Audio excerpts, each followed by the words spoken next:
नमस्कार। स्टडी सर्जी में आप सभी का स्वागत है। आज हम इस वीडियो में एनसीईआरटी की कक्षा छठी की हिंदी पाठ्यपुस्तक वसंत भाग 1 के 13वें पाठ मैं सबसे छोटी हूँ इस पाठ के भावार्थ और शब्दार्थों को पढ़ेंगे।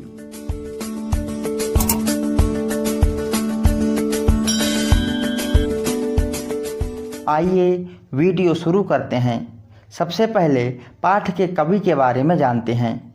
इस पाठ के कवि हैं सुमित्रानंदन पंत, जिनका जन्म 20 मई 1900 ईस्वी में हुआ। इनका जन्म उत्तराखंड के अल्मोड़ा में हुआ। इनकी मृत्यु 28 दिसंबर 1977 में हुई। आइए अब इनके द्वारा कुछ लिखी गई प्रमुख रचनाओं को देखते हैं।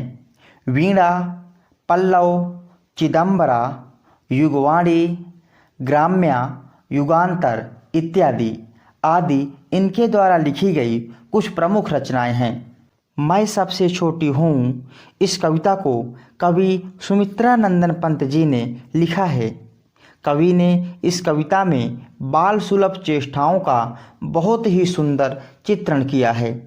बच्चों को अपना बचपन कितना अधिक प्यारा होता है, इस बात को कवि ने बड़े सुंदर ढंग से इस कविता में बताया है। माँ का प्यार तथा साथ, उसके आंचल की छाँव को बच्चा कभी भी नहीं छोड़ना चाहता। बच्चा जानता है कि उसके बड़े होने पर बचपन के साथ साथ और भी बहुत सारी चीज़ें छिन जाएंगी, इसलिए वह हमेशा छोटा ही बना रहना चाहता है। इस कविता में हम देखेंगे एक छोटी सी बच्ची जो बहुत सारी बात अपनी माँ से कहती है। बच्ची कहती है कि हे माँ, मैं कभी भी बड़ी नहीं होना चाहती, हमेशा छोटी रहकर तुम्हारी गोद में, तुम्हारी आंचल की छाँव में रहना चाहती हूँ। तो आइए सबसे पहले कविता के सार को पढ़ते हैं। मैं सबसे छोटी हूँ कविता कवि सुमित्रानंदन पंत द्वारा रचित कविता है। इस कविता में एक बच्ची अपनी माँ की सदा छोटी संतान बनने की इच्छा रखती है। ऐसा करने से वह हमेशा अपनी माँ का प्यार और दुलार पाती रहेगी। उसकी माँ हमेशा उसे अपनी आंचल में रखेगी। बच्ची को लगता है कि वह सबसे छोटी होगी तो माँ उसका सबसे अधिक ध्यान रखेगी। सबसे छोटी होने से उसकी माँ उसे अपने साथ नहलाएगी, सजाएगी और संवारेगी। उसे प्यार से परियों की कहानी सुनाकर सुलाएगी। वह कभी बड़ी नहीं होना चाहती, क्योंकि उससे अपनी माँ का सुरक्षित और स्नेह से भरा आंचल छीन जाएगा। तो आइए अब इस कविता की पंक्तियों को पढ़ते हैं।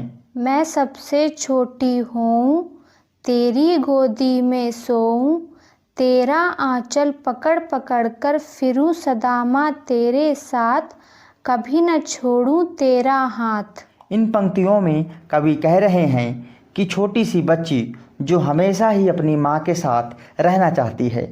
बच्ची अपनी माँ से कहती है कि हे माँ, मैं हमेशा छोटी रह करके तुम्हारी गोद में सोना चाहती हूँ और तुम्हारा आंचल पकड़ पकड़ कर हमेशा ही तुम्हारे साथ जहाँ तुम जाओगी वहीं जाना चाहती हूँ। इसलिए हे माता, मैं कभी भी तुम्हारा हाथ नहीं छोड़ना चाहती। आइए अब इन पंक्तियों के भावार्थ को पढ़ते हैं। मैं सबसे छोटी हूँ कविता में बच्ची कह रही है कि माँ, काश मैं कभी बड़ी ना हूँ, मैं अपनी माँ की सबसे छोटी संतान बनूँ, ताकि मैं उनकी गोद में प्यार से सो सकूं, प्यार से उसका आंचल पकड़कर हमेशा उसके साथ घूमती रहूं और उनका हाथ कभी ना छोड़ूं। आइए अब कविता की आगे की पंक्तियों को पढ़ते हैं। बड़ा बनाकर पहले हमको तू पीछे चलती है मात, हाथ पकड़ फिर सदा हमारे साथ नहीं फिरती दिन रात। अपने कर से खिला धुला मुख, धूल पोछ सज्जित कर गात, थमा खिलौने नहीं सुनाती हमें सुखद परियों की बात। कवि ने इन पंक्तियों में बताया है कि बच्चे के बड़े हो जाने पर माँ के वर्ताव में किस प्रकार परिवर्तन आ जाता है। इन पंक्तियों के माध्यम से बच्ची कह रही है, बड़ा बनाकर हमको तू छलती है मात। अर्थात जब बच्चा बड़ा हो जाता है तो माँ उसका ख्याल रखना कम कर देती है, क्योंकि बच्चा बड़ा होने पर स्वयं अपनी देखभाल कर सकता है। इसलिए बच्ची कह रही है कि तुम हमको बड़ा बनाने के बाद हमारे साथ धोखा करती हो, क्योंकि बड़ा होने पर पहले की तरह तुम हमारी देखभाल नहीं करती हो, हाथ पकड़कर फिर सदा हमारे साथ नहीं फिरती दिन रात। बच्ची कह रही है कि जब हम बड़े हो जाते हैं तो माँ तुम हमारे साथ हमारा हाथ पकड़कर इधर उधर नहीं घूमती हो। आगे की पंक्तियों में बच्ची कह रही है कि जब हम छोटे होते हैं उस समय माँ हमें अपने हाथों से खाना खिलाती है, हमारे शरीर को धूल से पोंछती है, हमारे मुंह को पोंछती है और उसके बाद सज्जित कर गात अर्थात शरीर, हमारे शरीर को अर्थात हमें अच्छे से सजाती है। लेकिन जब बच्चा बड़ा हो जाता है तो माँ उसके हाथ में खिलौना दे देती है और स्वयं ही खेलने के लिए छोड़ देती है। इतना ही नहीं बल्कि माँ उसे परियों की कहानी भी नहीं सुनाती है। आइए अब इन पंक्तियों के भावार्थ को पढ़ते हैं। बच्ची कहती है कि बड़े होने के बाद माँ हमें अपने हाथ से नहलाती नहीं है, ना ही सजाती और संवारती है। फिर तो हमें माँ एक जगह बिठा देती है और खिलौना दे देती है खेलने के लिए। इसके अलावा माँ कभी भी हमें परियों की कहानी भी बड़ा होने पर नहीं सुनाती है। आइए इस कविता की आगे की पंक्तियों को पढ़ते हैं। ऐसी बड़ी न होऊं मैं, तेरा स्नेह न खोऊं मैं, तेरे आंचल की छाया में छिपी रहूं निष्प्रय निर्भय, कहूँ दिखा दे चंद्रोदय। इन पंक्तियों के माध्यम से छोटी सी बच्ची कह रही है कि इस प्रकार मैं बड़ा नहीं होना चाहती। अगर मुझे अपनी माँ का प्यार खोना पड़े तो मैं कभी भी बड़ा नहीं होना चाहती। ऐसी बड़ी न होऊं मैं, तेरा स्नेह न खोऊं मैं।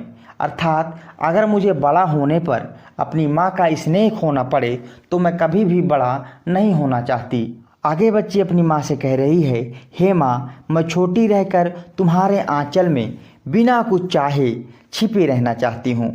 तुमसे बिना डर के कह सकूं कि हे माँ, मुझे निकलता हुआ चांद दिखा दे। चंद्रोदय अर्थात चांद प्लस उदय, इन दो शब्दों से यह शब्द बना है। इसका अर्थ है उदय होता हुआ चंद्रमा। आइए अब इन पंक्तियों के भावार्थ को पढ़ते हैं। बच्ची कह रही है कि मुझे बड़ा नहीं बनना है, क्योंकि अगर ऐसा हुआ तो मैं माँ के आंचल का साया खो दूंगी, जिसमें मैं निर्भय और सुरक्षित होकर आराम से सो सकती हूँ। तुमसे बिना डर के कह सकती हूँ कि हे माँ, मुझे निकलता हुआ चांद दिखा दो। आइए अब इस कविता के कुछ कठिन शब्दों के अर्थ पढ़ते हैं। अंचल का अर्थ है आंचल, सदा का अर्थ है हमेशा, छलना कपट करना, कर हाथ, गात शरीर, स्नेह प्यार, निष्प्रिय बिना इच्छा के, निर्भय बिना डर के, चंद्रोदय चांद का निकलना, मात अर्थात माता, सज्जित सजाकर, सुखद का अर्थ है सुख देने वाली। तो इस प्रकार हमने मैं सबसे छोटी हूँ इस पाठ के सारांश, भावार्थ एवं शब्दार्थों को पढ़ लिया है। आशा करता हूँ यह वीडियो आप सबके लिए मददगार साबित होगी। यदि अभी तक आपने हमारे चैनल को सब्सक्राइब नहीं किया है तो कृपया हमारे चैनल को सब्सक्राइब करें और हमारे चैनल के साथ बने रहें। वीडियो देखने के लिए बहुत बहुत धन्यवाद।